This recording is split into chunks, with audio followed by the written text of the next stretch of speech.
There was a time when honesty was the foundation of every marriage. When a husband and wife looked each other in the eyes and told the truth, no matter how hard it was. But what happened on Family Feud would prove that some people carry lies so deep and so long that the truth becomes a stranger in their own home. When one wife decided she could not take it anymore and confronted her husband right there on Steve Harvey's stage, the reaction was unlike anything the show had ever seen. Steve Harvey stopped everything. The audience went completely silent, and what came next was so raw and so real that people in that studio said they felt like they were watching something that was never meant for television. But it needed to be seen, because sometimes the truth has to come out in front of the whole world before one person is finally willing to hear it. Before we get into this incredible story, I need you to do me a favor. Hit that like button and subscribe to this channel right now. Turn on notifications so you do not miss stories like this, because what you are about to hear is going to stay with you for a very long time. Steve Harvey has been doing this for years. He has seen families celebrate and fall apart on that stage. He has heard answers that made him laugh so hard he could not breathe and answers that made him go silent. But on a Friday afternoon in October 2024, a woman named Yolanda Price stood on that stage and did something that changed the entire energy of the room. She did not yell. She did not make a scene. She just told the truth, and the truth was so heavy that it brought a grown man to his knees. Yolanda Price was 46 years old. She was a woman who had spent her entire adult life holding things together for other people. She worked as an office administrator at a construction company in Birmingham, Alabama, answering phones, managing schedules, and keeping the books straight for a boss who barely said thank you. She had been doing that job for 14 years. Before that, she worked retail. Before that, she cleaned houses. Yolanda had never had the luxury of choosing a career she loved. She chose careers that paid enough to keep the lights on. She had been married to Marcus Price for 19 years. Marcus was 49, an electrician who ran his own small contracting business. He was the kind of man who could walk into any room and make everyone feel at ease. Big personality, quick smile, always had a story to tell and a handshake ready. People loved Marcus. His clients loved him. His friends loved him. The guys at the barber shop called him the most dependable man in Birmingham, and that was the thing about Marcus Price. Everybody thought they knew him, but nobody really did. Together they had 2 children. Their daughter, Keisha, was 17 and in her junior year of high school. She was a straight-A student with dreams of going to Spelman College. Their son, Elijah, was 12 and the quietest member of the family. He was the kind of kid who noticed everything but said very little. He watched, he listened, and he understood far more about what was happening in his parents' marriage than either of them realized. Yolanda's mother, Loretta, had raised Yolanda and her 3 sisters as a single mother in a small apartment in Bessemer, just outside Birmingham. Loretta worked 2 jobs her entire life and never once asked a man for help. She was tough in the way that black women of her generation had to be, not because they wanted to be, but because nobody gave them a choice. Loretta had one rule that she drilled into all 4 of her daughters from the time they were old enough to understand. Do not ever let a man make you a fool. If something does not feel right, it is because it is not right. Trust your gut before you trust his words. Yolanda had carried that advice with her like a stone in her pocket. But somewhere along the way she had stopped listening to it. Because when Marcus said he was working late, she believed him. When he said the money was tight because materials had gone up, she believed him. When he said the phone call at midnight was a client with an emergency, she believed him. When he said she was overthinking things and being paranoid, she believed him. For years, Yolanda chose to believe Marcus because the alternative was too terrifying to face.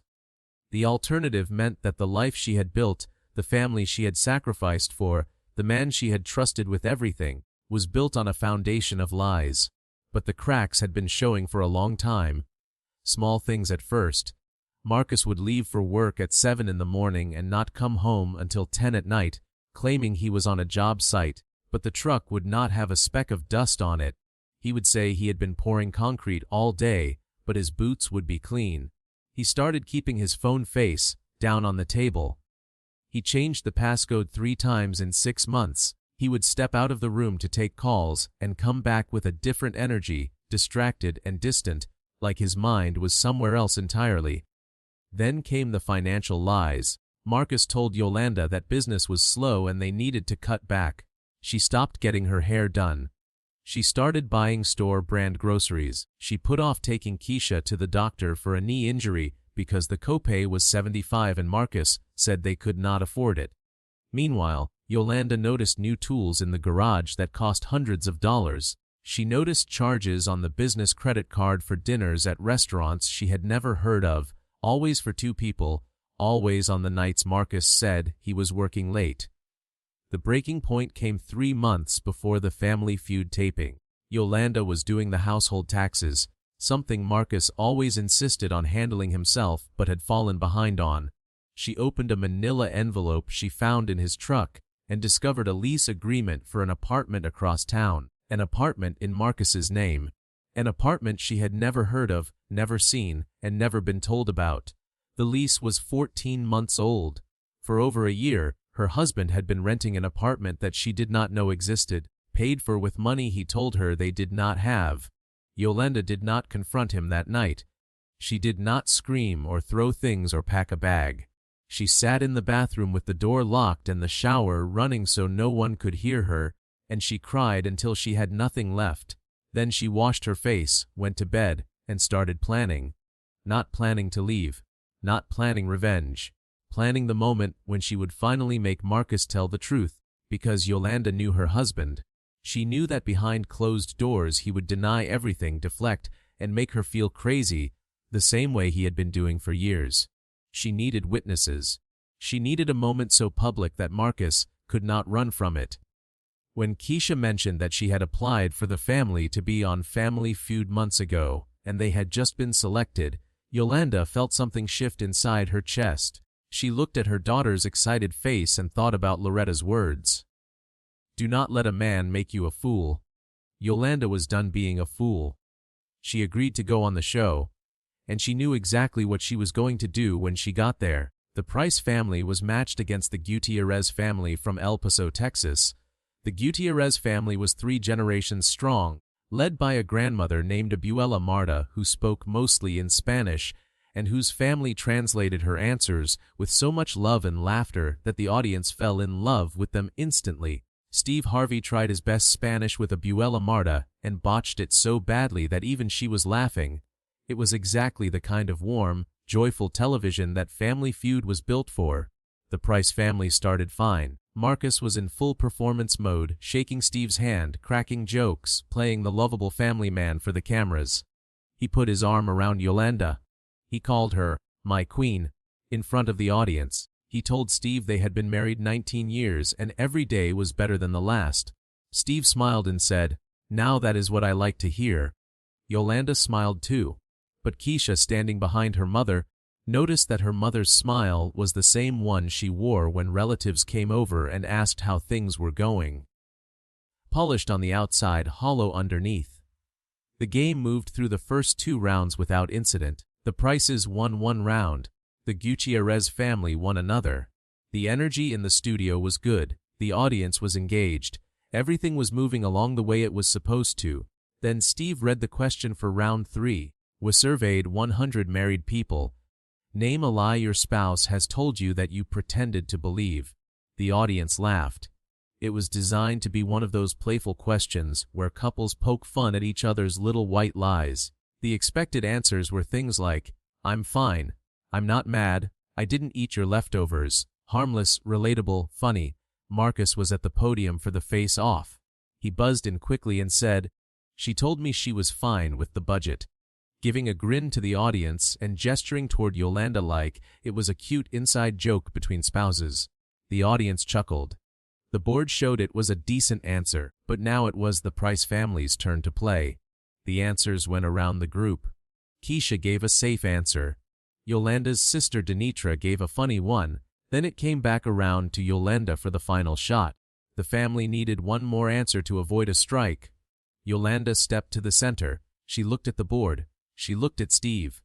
Then she turned and looked directly at Marcus, and in a voice that was steady and clear and carried the weight of 19 years of swallowed doubt, she said, "I'll tell you a lie I pretended to believe, Steve.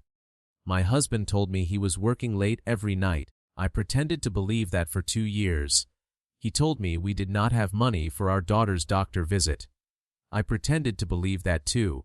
And he told me he did not have a secret apartment across town. I pretended to believe that for 14 months, until I found the lease in his truck." The studio did not gasp, it did something worse. It went completely, totally, absolutely silent. The kind of silence where you can feel the weight of 200 people holding their breath at the same time. Marcus's face went blank. Not angry, not ashamed, blank, like a computer that had been unplugged. His mouth opened slightly, but no words came out. His eyes moved from Yolanda to the audience to the cameras and back to Yolanda, and for the first time in his life, the man who could charm any room had absolutely nothing to say. Keisha brought her hand to her mouth. She looked at her father, and the expression on her face was not shock. It was confirmation. Like a puzzle piece she had been holding for a long time had finally found where it fit. Her eyes filled with tears, but she did not cry. She just stood very still and stared at her father like she was seeing him without the filter for the first time. Elijah, the quiet-year-old who never said much, sat down on the stage floor. He just lowered himself down, pulled his knees to his chest, and put his head down. He did not make a sound. But that image, a boy curling into himself on a game show stage because his family was breaking apart in real time, was one of the most heartbreaking things the studio audience had ever witnessed. Denitra, Yolanda's sister, took 3 steps toward Marcus with fire in her eyes, but Yolanda caught her arm and shook her head. "No," Yolanda said quietly. "This is between me and him." Steve Harvey had not moved. He stood holding his cards, his eyes moving between Yolanda and Marcus, reading the room the way only a man with decades of experience in front of audiences can. He knew this was a moment that could go very wrong very fast if he did not handle it with precision.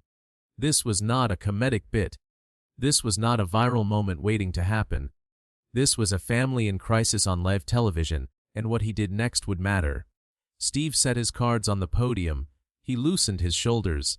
He took a breath, and then he walked to the center of the stage and stood between Yolanda and Marcus like a man who had decided that whatever happened next, it was going to happen with dignity. "All right," Steve said, and his voice was low and serious. "We are going to stop the game for a moment, because what just happened here is real, and real deserves respect." He turned to the audience. "Folks, I need you to stay with me here. Nobody is leaving. Nobody is laughing. We are going to give this family the space they deserve." The audience nodded collectively, as if they understood that they had been invited into something sacred and painful and necessary, and their job was simply to witness it. Steve turned to Marcus first. He did not approach him aggressively. He walked slowly, the way you approach someone who is cornered and might bolt. Marcus was standing rigid, his arms at his sides, his jaw clenched so tight the muscles in his neck were visible. "Marcus," Steve said, "look at me." Marcus raised his eyes. They were red, but he had not cried. "Not yet. Your wife just told the truth in front of all these people. She did that because she could not get you to hear it at home. Do you understand what that means? It means she tried. It means she gave you chances. It means she waited and waited for you to be honest with her. And when you would not, she found the only stage big enough to make you listen." Steve paused and let the words sit. "Now, I am not here to judge your marriage. I am not here to tell you what to do. But I have been a man who lied to the women in his life, and I am going to tell you something that I wish somebody had told me 30 years ago." Steve stepped closer. "A lie does not protect the people you love. A lie protects you. You kept that apartment a secret because telling the truth would have been uncomfortable for you. You told your wife you could not afford a doctor visit for your own child because telling the truth would have exposed you. Every lie you told was not about keeping your family safe. It was about keeping yourself comfortable. And Marcus, comfort built on lies is not comfort. It is a cage, and you put your whole family inside it." Marcus's face finally broke. It happened slowly, like a wall crumbling from the bottom up. First his chin trembled. Then his eyes squeezed shut. Then his shoulders dropped and the first sound came out. It was not dramatic, it was not loud. It was the low, gutted sound of a man who had just heard the truth about himself and could not pretend anymore. "I know," Marcus said. His voice was barely a whisper. "I know what I did." Steve waited. He did not fill the silence. He let Marcus sit with it. "The apartment," Marcus started, and then stopped. He looked at Yolanda. "It was not what you think. There was no other woman." A murmur went through the audience. "The apartment was mine. Just mine. A place where I went when I could not handle the pressure. When the business was failing and I did not know how to tell you. When the bills were stacking up and I did not know how to fix it. I rented that place because I needed somewhere to go where nobody needed anything from me. Where I could just sit in the quiet and not have to pretend I had all the answers." Yolanda's expression shifted. The steel in her eyes softened, but only slightly. She had braced herself for an affair. What she got instead was something she had not expected, a confession of weakness from a man who had spent 19 years pretending to be invincible. "You spent money we did not have," Yolanda said, her voice controlled but heavy, "on a place to hide from us. Our daughter needed to see a doctor. I was buying the cheapest groceries I could find. I stopped going to the salon. I stopped buying myself anything because you told me we were broke. And the whole time, you were paying rent on an apartment so you could sit in the quiet." Her voice did not rise. It stayed level, which somehow made it more devastating. Marcus nodded. "I was drowning, Yolanda. The business was losing money. I had 2 contracts fall through in the same month. I owed money to suppliers. I did not know how to tell you because you already worked so hard, and I did not want you to worry. I thought if I could just figure it out on my own, if I could just fix it before you found out, everything would be fine. But it kept getting worse. And the lies kept getting bigger. And the apartment became the only place where I did not have to perform. Where I did not have to be Marcus the provider, Marcus the strong one, Marcus the man with all the answers. I could just be a man who was scared." The audience was completely still. Every person in that room understood something in that moment. This was not a story about a villain and a victim. This was a story about what happens when a man believes he has to carry everything alone, and the weight of that belief crushes everyone around him. Steve spoke again. "Marcus, I hear what you are saying, and I understand the pressure. I have been a man who felt like the whole world was on his shoulders, and if he showed any crack, everything would fall apart. But here is what you missed." Steve pointed at Yolanda. "That woman right there is not a person you needed to hide from. She is the person who was supposed to help you carry it. That is what a wife is. She is not someone you perform for. She is someone you trust with the ugly parts. And when you took that away from her, when you decided she was not strong enough to handle the truth, you did not protect her. You insulted her." Yolanda's tears came then. Not because of the lies. Not because of the apartment. But because Steve Harvey had just said the thing she had felt for years but never had the words for. Marcus had not trusted her. He had smiled in her face, kissed her goodnight, sat at her table, and decided that she was not worthy of knowing what was really going on.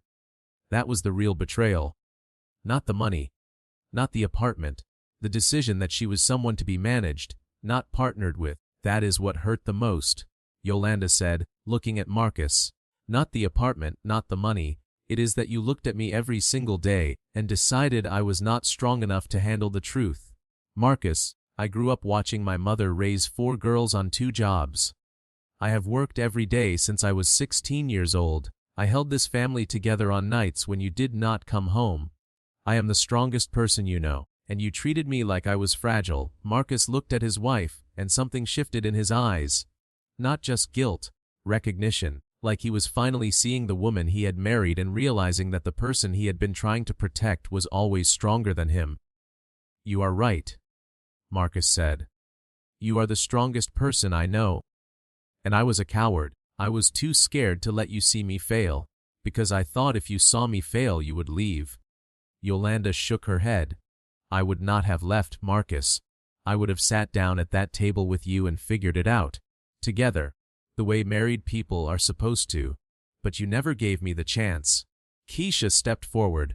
Her tears had dried and her voice was clear. Dad, I missed 3 weeks of practice because of my knee. Coach almost dropped me from the team. I did not tell you because you and Mom were already stressed about money. But there was money. You just spent it on a place to be alone. She paused. I do not need you to be perfect, Dad. I need you to be honest. That is all any of us ever needed. Elijah, still sitting on the stage floor, looked up. His voice was small but it carried. I heard you leave at night, Dad. I was not asleep. I heard the truck. And I was scared every time because I did not know where you were going or if you were coming back. The studio audience was in tears. Women held each other. Men stared at the floor. Steve Harvey stood with his handkerchief pressed to his eyes, making no effort to hide his emotion. Marcus walked to Elijah first. He knelt down on that stage floor and pulled his son into his arms. I am always coming back, he said. And I am done leaving. I promise you that. Then Keisha came, then Yolanda. The Price family held each other on that stage, 4 people who had been living in separate silences finally standing in the same truth. Steve let them have the moment. When the embrace finally loosened, Steve said quietly, "This is what courage looks like, folks. Not the person who hides. The person who stands up and says, I deserve the truth. Yolanda Price, you are one of the bravest people who has ever stood on this stage. And Marcus, the bravest thing you have done in 19 years is not building a business. It is standing here right now and letting your family see the real you. That is where the rebuilding starts." After the taping ended that afternoon, Steve Harvey did something that had become a pattern with moments like these. He spent time with the family. Not on camera. Not for content. He sat with Yolanda and Marcus in a quiet corner backstage and talked to them the way a man talks to people he cares about. He told Marcus about his own rock bottom moments, the times in his career when he was sleeping in his car and too ashamed to tell anyone. He told Yolanda that what she did on that stage was not just brave, it was necessary. Some truths cannot survive behind closed doors. Steve said, they need air. You gave your marriage air today. What grows from here is up to both of you. Steve connected them with a therapist who specialized in couples dealing with financial secrecy and emotional withdrawal. He told Marcus that what he described, the need to escape, the inability to ask for help, the compulsion to perform strength even when falling apart, was not a character flaw. It was a pattern that millions of men lived with, and it could be addressed, but only if he was willing to stop running from it. When the episode aired 7 weeks later, the response hit differently than the usual viral family feud moment. The clip of Yolanda's confrontation was shared millions of times within the first 72 hours. But the conversation that took off was not about the drama. It was about the apartment. People across the country started talking about what Marcus had described the secret space, the place where he went to escape the pressure of being the provider, the man, the one with all the answers. Therapists and psychologists started calling it the quiet room phenomenon, a term that quickly spread across social media. Men began writing and posting their own confessions, not about affairs or secret apartments, but about the smaller versions of the same thing. The extra hour in the parking lot before going inside, the drives to nowhere after work, the locked bathroom door and the running shower, the lies about being fine when everything was falling apart. Marcus Price's breakdown on Family Feud had accidentally opened a national conversation about men's mental health, emotional isolation, and the impossible standard of silent strength that was destroying marriages and families from the inside. The hashtag #LetMacarite2 started trending after Yolanda posted a simple message on social media. I married my husband for better and for worse. He decided I could only handle the better. That nearly destroyed us. If your partner is carrying something alone, tell them let me carry it too. The post was shared over 1 million times. Marriage counselors began using it as a conversation starter in their sessions. Churches incorporated it into marriage ministry programs. Yolanda, a woman who had never sought any kind of spotlight, suddenly found herself at the center of a conversation she had not planned but was perfectly equipped to lead. 2 months after the episode aired, Marcus gave his first public interview since the taping. He sat across from a local Birmingham journalist and spoke with a rawness that was uncomfortable to watch but impossible to look away from. He talked about the apartment. He talked about the nights he sat alone, in an empty room staring at the ceiling because he could not face going home and pretending. He talked about the shame of knowing his daughter needed a doctor and choosing to pay rent on a space to escape instead. He talked about what it felt like to have his son say he heard the truck leave at night and was afraid his father was not coming back.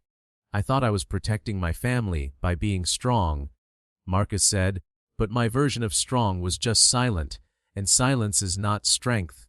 Silence is what happens when you are too afraid to ask the people who love you for help. I do not want to be that man anymore. I want to be the man who comes home and says, 'Today was hard,' and lets his wife hold him up for once." The interview was viewed over 5 million times. Men who had never spoken publicly about their emotional struggles shared it with captions like, "This is me," and "I needed to hear this." Women shared it with messages saying, "Show this to the man in your life."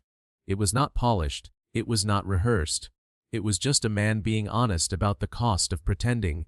Yolanda and Marcus went to couples therapy every week. It was not easy. Yolanda later said that forgiveness was not a single moment but a daily choice, and some days the choice was harder than others. There were sessions where she was so angry she could barely speak.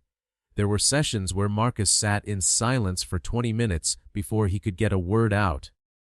But they kept showing up. They kept sitting in those chairs. And slowly, the marriage that had been built on performance began to rebuild itself on truth. Marcus closed the apartment. He brought Yolanda the key and the final receipt showing the lease had been terminated. Yolanda took them, looked at them for a long time, and then put them in a drawer.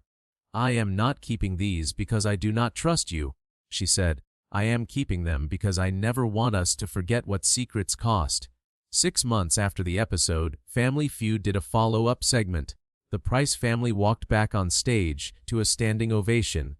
They looked different, not because of new clothes or haircuts, but because of the way they stood, close together. No gaps. Marcus was not performing. Yolanda was not smiling to cover pain. They were just there, standing next to each other like two people who had walked through something terrible and come out on the other side still holding hands.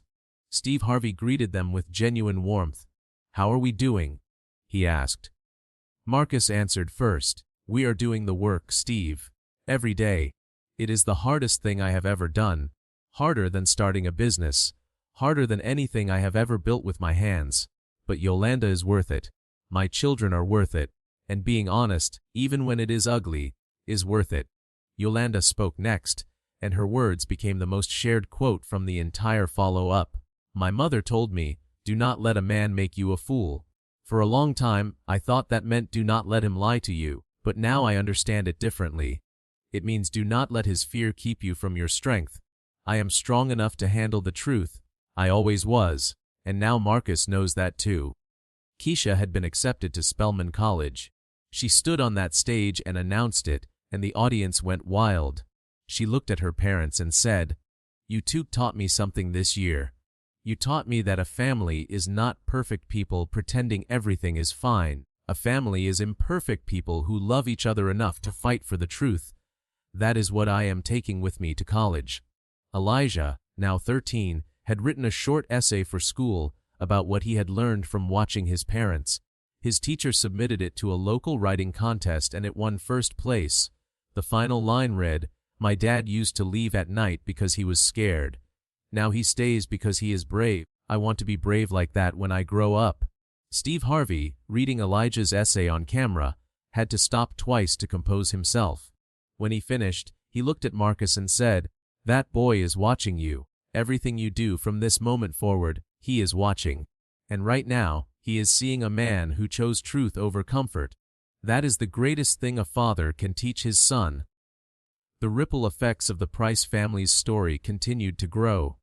Yolanda was invited to speak at women's conferences about the courage it takes to demand honesty in a relationship. Marcus began volunteering with a men's mental health group in Birmingham, sharing his story with other men who were carrying the weight of silence. Together, they started a monthly couples night at their church called Carry It Together, where married couples practiced having the difficult conversations they had been avoiding. The first session had 8 couples. Within 6 months, they had to move to a bigger room. Loretta, Yolanda's mother, who had watched the original episode from her apartment in Bessemer and called Yolanda in tears afterward, attended one of the Carry It Together sessions. She sat in the back row and listened. Afterward, she pulled Yolanda aside and said something that Yolanda would carry with her forever. "I told you to not let a man make you a fool. But I never told you what to do after you stopped being one. You figured that part out yourself. You did not just save your marriage, baby. You showed that man how to be a real husband. Your daddy could not do that. But Marcus can.